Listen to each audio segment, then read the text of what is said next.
Sweet. Thanks, Meg. So yeah, I'm Emma. For those of you who don't know me, I'm one of the parents of Maroon Fam. I'm also one of the residents right now on staff with NLCF. Yeah.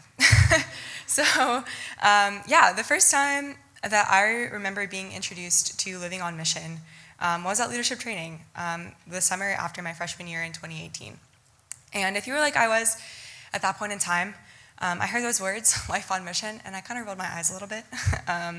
So if that's you, hang with me. At that time, I was pretty new to living life with Jesus intentionally.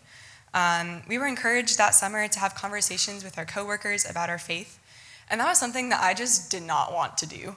A lot of those fears that came up about faith being a sensitive topic, what if they ask me a question that I just don't know how to answer? How do I even begin to ask a question to get people involved and engaged in talking about what their spiritual experience has been? I was still stumbling through the word God in my conversations with other people, and it took me almost the entire summer to ask one of my coworkers, who I knew was Muslim, about a Fellowship of Christian Athletes bracelet that he always wore.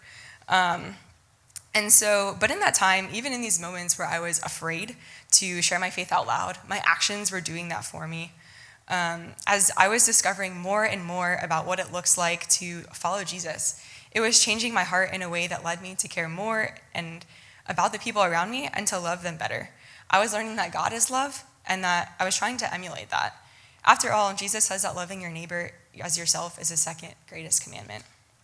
So as I learned more about the character of God, how he is the only one who can truly satisfy me, how he views me as his beloved, how he cares deeply for me, how he sees me as his beautiful child, how he loves and likes me, my life started to become more full.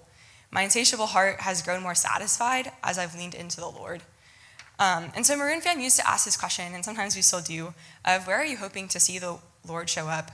And so as I was learning to live more fully alive, I was pondering where indeed I would hope the Lord to show up. I was starting to recognize the ways that living life in the community of God was different than the community outside of that kingdom. I was seeing people in my clubs, in my classes, who I knew their lives could be completely transformed if they knew Jesus the way that I did. Their lives could be transformed into a more vibrant one that I knew. And so I was still afraid to talk about my faith, but I started praying, which, is a valid option here. I prayed for God to draw near to those people, even if they didn't recognize it was him. I prayed that somehow they would experience his peace and fullness through the Spirit poured out through me. It wasn't a prayer of pity, but a prayer of hope for the life that can be had when lived with the author instead of the world. Some of those prayers were answered. Some of them weren't.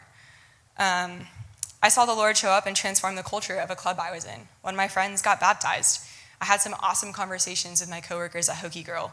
The Spirit undoubtedly at work. This past summer, we were praying for BOB, which stands for Burden for Others, Opportunity, and Boldness to Share. After praying this for a few weeks, we got a new coworker in the dining hall, which is where I was volunteering with Lily, and a couple other folks who were there working there. But the second I met this man, I instantly had this feeling that God was going to do something big in his life that summer. I was like, okay, God, I don't really know what that is, but I'm going to go with it. And so I invited him to see Thor with a group of us that were going that night, which, TBH, that movie wasn't that great, but talk to me after. And so he came with us. The next week, he ran into a bunch of folks who were heading to one of the LT worship gatherings that night, and even though he had no context for what walking with Jesus was like or for what the church was, he went. And so the rest of that summer, he had a ton of awesome conversations with myself and a handful of other people.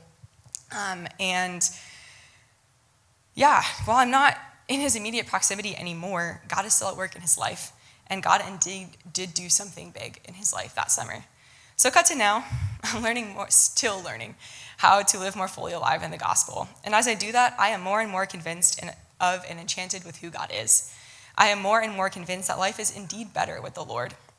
And why would I not want to share something that I am so convinced of and so passionate about with other people?